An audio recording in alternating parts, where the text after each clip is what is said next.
thank you, sir, for joining us today. And to Thank start you off, for coming out to our office. Appreciate you taking the time in Mumbai traffic it's to our show up pleasure, here. sir.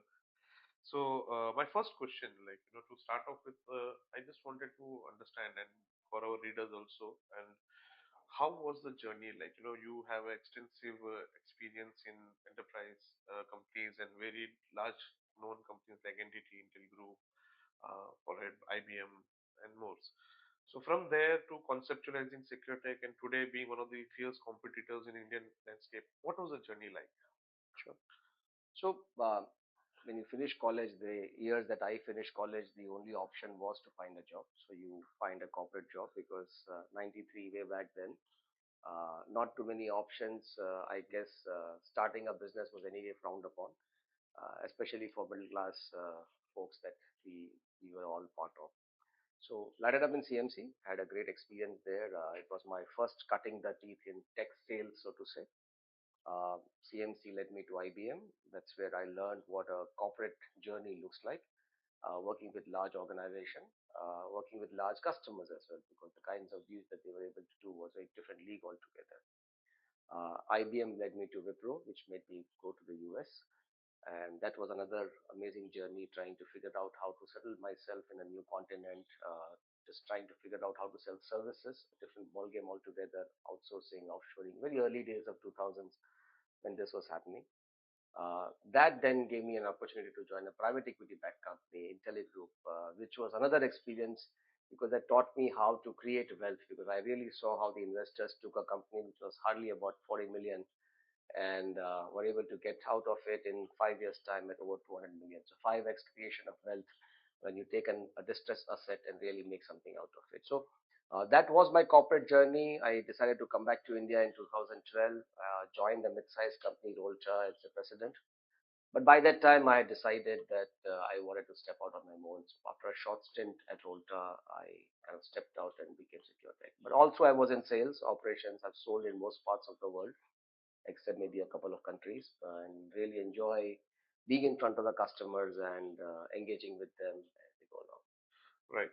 So in all these multiple stints that you had, which one was the most learning, or which one was the molded you to become the leader today you are?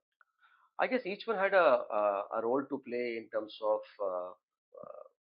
getting me to where I am today. CMC taught me extreme customer centricity, which is ironic considering they were a public sector company, but I guess most of the CMC Hmm. folks were ex-IBMers. And understanding deep technical sales, consultative sales is what I learned from CMC. IBM taught me structure, processes, working within the constructs of a set boundary, which IBM used to have. Uh, Wipro gave me an understanding of what a cross-border transaction looks like, right? So today we do a lot of global business, but my first cutting the teeth on that was with Wipro because that's where we work with large MNCs globally. Uh, IntelliGroup gave me an understanding of how to create capabilities and capacities because everywhere else I was taking someone else's capabilities and capacities and Right. taking it to market. At IntelliGroup, I was able to understand that you can create something completely new and how do you take it to market. So IntelliGroup had that formative experience. So I guess over a journey, you choose to pick some items of it and then kind of it rolls into what you are today.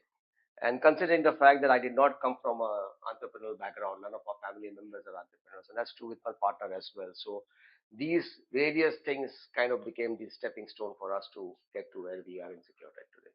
Right. So before SeQureTech, you would have contemplated on other verticals also, or it was always the cybersecurity domain. Uh, Not really, because my partner came from security background. I have always been the tech, whether it's hardware sales, system integration services. So if I had to do something, it would have been in that space. Security was something that I had never done before. So in a way, this was a completely new segue. But Anand had spent a good, I think, 10, 12 years before this in Yes. security space. And his understanding and his problem statement definition kind of got us to where we are in terms of where with the SeQureTech journey. And I'm glad that we did because had we stuck to services, then see what's happening right now in the services space.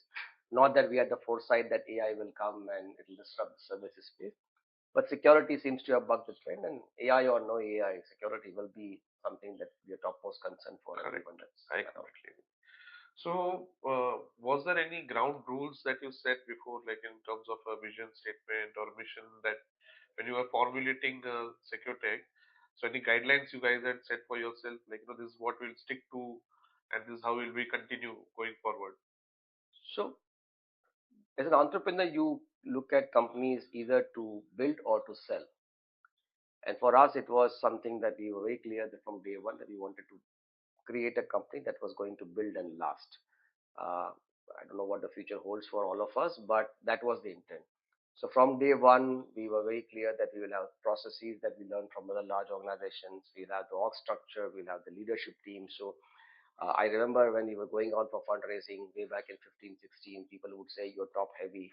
But we were very clear that we Right, wanted to have the HR and finance and sales and marketing, those positions there, uh, because founders can't do it alone. And unless you have a structure and a process, you can't create a company to last. correct, Second, we wanted to be differentiated in a way that we wanted to be a player for mid market and understood very well what mid market pain points were, and keeping that in mind, what kind of capabilities that one needs to build to solve that problem statement. And capabilities are just not technical, but the way you operate, the way you charge, the way you finance, the way you express yourself, that has to be very clear. And third, I always believe that as a corporate, you've got to have a give back. But our give back is that we want to be the first paycheck for most kids. So we pride ourselves in hiring the most freshers. In fact, large part of our crowd here out here today will be freshers whom we have molded into security professionals, and they've gone on to work in large corporates. And yeah, in one way, we feel sad that when we lose our talent, but on the other hand, we are happy that we could find a pathway to some of these to build a true security professional. that's a great thought. So, but I have two questions here now for you. One is like when you come with such a set culture, trying to create, inculcate. So when you're hiring people like at leadership roles, how do you mold them into your culture? Part one. And secondly, this comes with certain set of leadership challenges. So could you highlight one or two key challenges and how did you overcome those? So, a few lessons that we learned along the way. I wouldn't say we had all the answers day one. Most of the people that we hired initially were people who we knew from our past lives, and so you know how they think, how they operate, their ethics, integrity, and those are the parameters that you kind of look Right. into when you bring someone on board. Uh, in hindsight, we figured out that some of those decisions may not have been the right ones, because working in an early stage company is very different than working for a large corporate. You are used to structure and processes and resources, which is you won't get in an early stage company. As I said, that you are the judge, jury, and the prosecutor, or the proprietor and peon together in one day, right? Yes. So if you're not going to dirty your hands, it's very hard to survive in an early stage company. So that was some learning lessons there. So we were very keen, therefore, now to look at people who can operate at 30,000 feet in 1 minute, where they talk about strategy and how to think about markets and how do you reach out to, or how do you reach to your objectives and vision and mission. But within the next minute, you can go down to the lowest level, whether it is coding if you're a CTO, or if you're actually cold calling if you're a sales leader. That's the expectation that one needs to have. And if you can't fit that role, then probably we are not the right place as a leader. Correct. I get it. So, first, what would be your advice to aspiring entrepreneurs who want to get into a domain, or some do's and don'ts that they should always have in mind from your learnings? Not that I'm an expert on the subject. I only have one experience, so I can't claim that I've done multiple times over, and therefore I'm a thought leader or a leader, I have You're more being knowledge. modest. No, no, but that's the reality. Yeah. But the way I'll tell you what has worked for us, and maybe that's Yeah. someone can take from that. Always have a co-founder. I'm a firm believer. It is very lonely at top, and have a complementary co-founder if possible. I mean, so Anand brings deep technical understanding. I bring sales. So it's a good Yeah. combination. I mean, we know each other. We are family. That's a bonus, but it wouldn't have mattered any which way. So that's one thing I would say. Uh, the best money that you can have is the money from the customer. So instead of looking to raise money very early on, see if you can get customers to pay for it. We have this whole fatigue with free pilots in India, and customers want free pilots. They don't want to pay for it, and companies run to ground because on paper you will see a lot of logos, but in reality it doesn't translate into actual action. So the second thing I feel. The third thing is fail and fail early. It's been beaten to death, but it is very important considering the limited resources that you have. You have to fail early, and we paid a very dear price by spending a lot of money behind one of our original flagship products, which did not do well. And there were enough signs, and we did not read it. So we blew up a lot of cash. And again, this is the learning as what not to do because we did not follow it and we paid a huge price for it. So we become much smarter now. So we take a much quicker call of what works, what doesn't work. Um, Fourth is there will be distractions revenue wise. Hey, let's pick up this, let's pick up that. We also made the mistake of picking up. I'll give you one example. We hire or we bring talent on board. Most talent doesn't fit our requirement. We have a learning curriculum that we have built that we impart to the kids.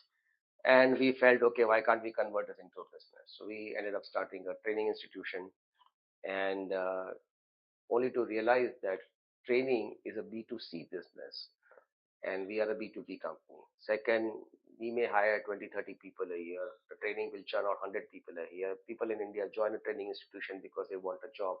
I can't give jobs to everyone. So after about a year, we finally shut it down. So things like this, which on in theory or on paper look good, I think it's better to do some due diligence. So things like that, and I guess everyone will go through their own journeys and cycles. So not that we can say that you should not experiment, but experiment and come back quickly is what I would say Right.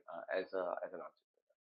And last is network, network, network. I think I haven't found a reason not to network. Wherever I've gone, that network has either made me a better individual or expanded my horizons or given me access to markets, right? So find time and bandwidth to really go out in the field and getting to as many people as possible.